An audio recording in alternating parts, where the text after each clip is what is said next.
Yo, yo, yo, yo, yo. Visualize shark takes, hit the wave grinding. In the chat, gun shark odds make it rhyming. Sunday vibes, smooth bets, no confining. Hats engaged, can't stop us from shining. Bet on the spread, liking it, keep it tight. Push the odds further, jack on a hindsight. Odds fellows mind grasping the right sight. Hats, caps on heads, winners in plain sight.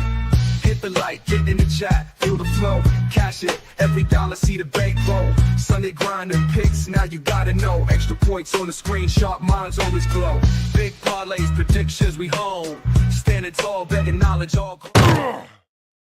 On a suddenly not so casual Thursday in November, it is NFL The Extra Points, the big show.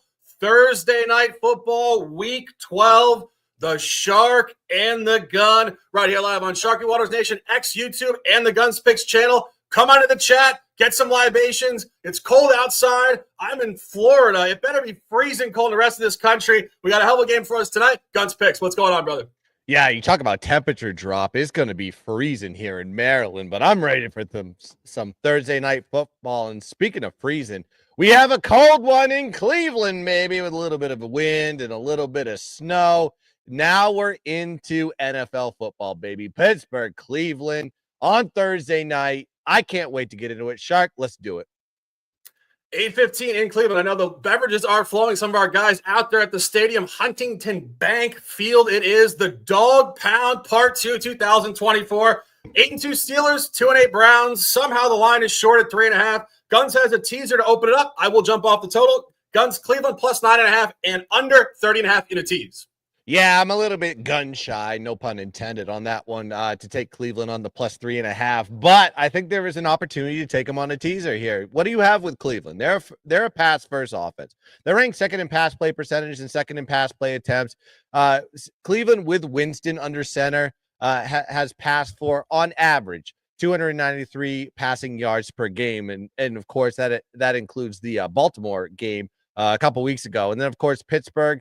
They have a top 5 rush defense in the league, but their vulnerability, if there is any, is in the passing game. They're ranked 18th in opposing passing yards per game and 20th in QB sack percentage, which is alarming to me when I saw that statistic because TJ Watt is on that team. He's putting a lot of pressures on the quarterback, but they are not getting sacks on this one. But Cleveland played Baltimore at home previously, so I'm using this correlation from the Pittsburgh game.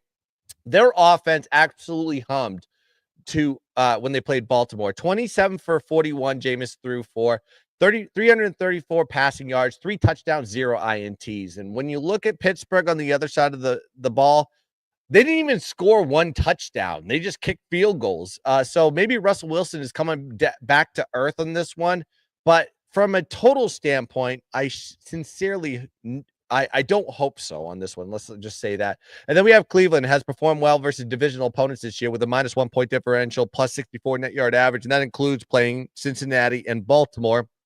And Pittsburgh's only playing their second divisional game this season. And it's a weird situational spot for Pittsburgh, in my opinion. They're coming off that big home win versus Baltimore, holding Baltimore to virtually nothing, almost losing that game too, by the way. And they have a big road game on deck to go play Cincinnati. Are they overlooking this Cleveland team? We shall see. But I'm more geared towards the fact that I think this is going to be a very close game.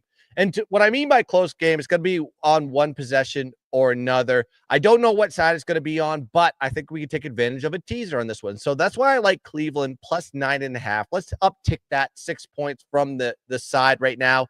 And let's take the over 30.5. I know there's winds. I know there's snow. I know there's rain. A lot of speculation on the wind was a big one because it was 20-plus wind gusts that were going to be coming in. I checked the weather before the show. I'm watching it down tick to like 13 miles an hour, which is great for the passing game. That's what Winston wants to do. So I'm going to put this in a 6-point teaser tonight.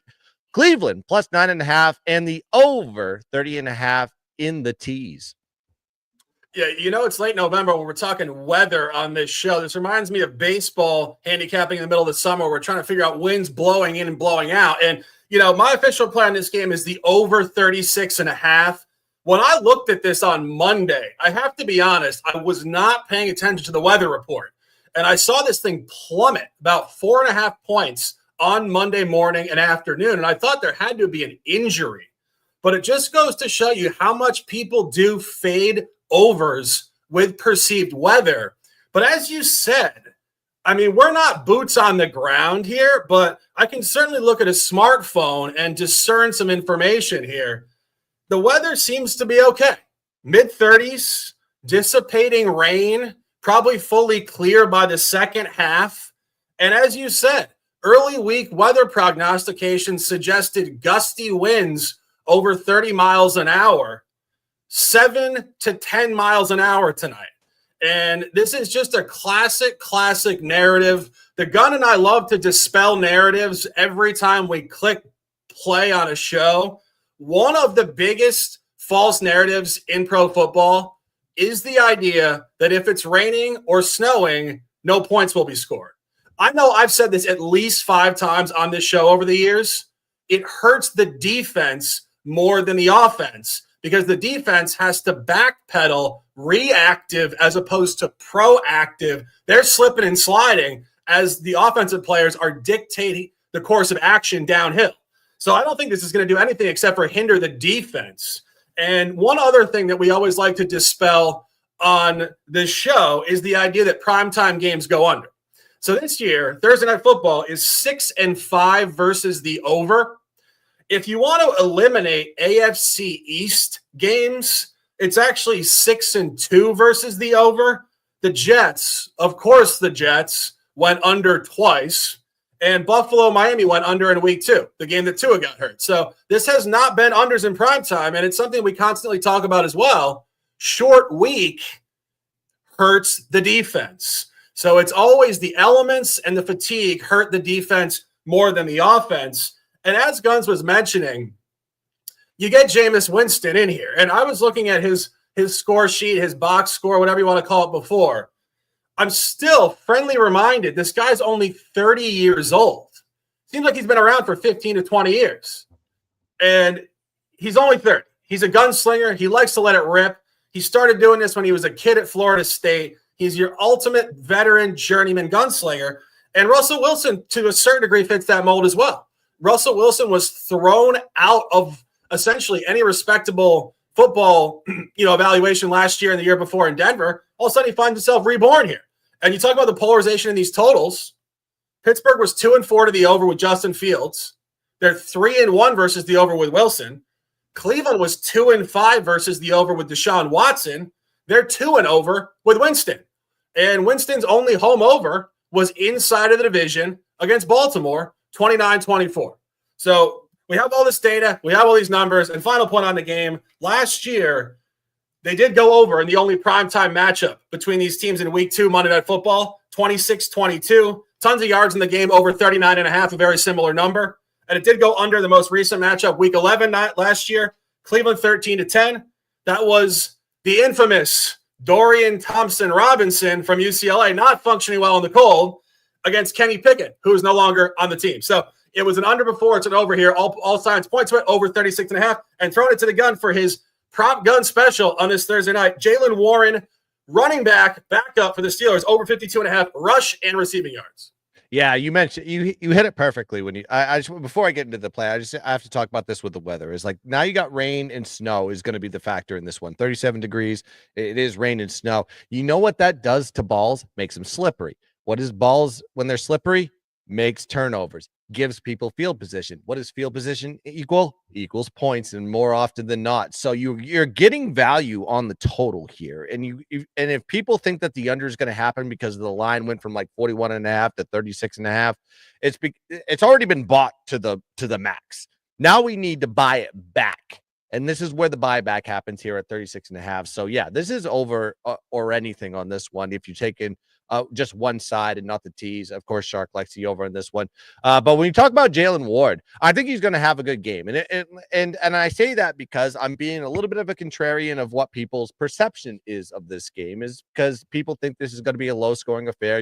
You're dealing with an AFC North matchup, and they're banging each other. But if you look at these AFC North matchups, you know that, especially what happened last week, overs can happen. But with Jaylen's production, it's changed a little bit when Russell Wilson is the quarterback. It has actually flourished exponentially on this one. Last 4 weeks, 11 carries, 49.3 rushing yards per game, 2.5 receiving yards per game, 21 receiving yards. So it not only in the passing game is it help, but in the rushing game, he's starting to get more carries on this one. And then you have the Cleveland on this one. They're ranked 21st in Pittsburgh. They're ranked very low. Cleveland. I'm getting it mixed up here, looking at too many stats. My bad. Cleveland is ranked 21st in defensive DVOA, 26 in defending running backs in the passing game.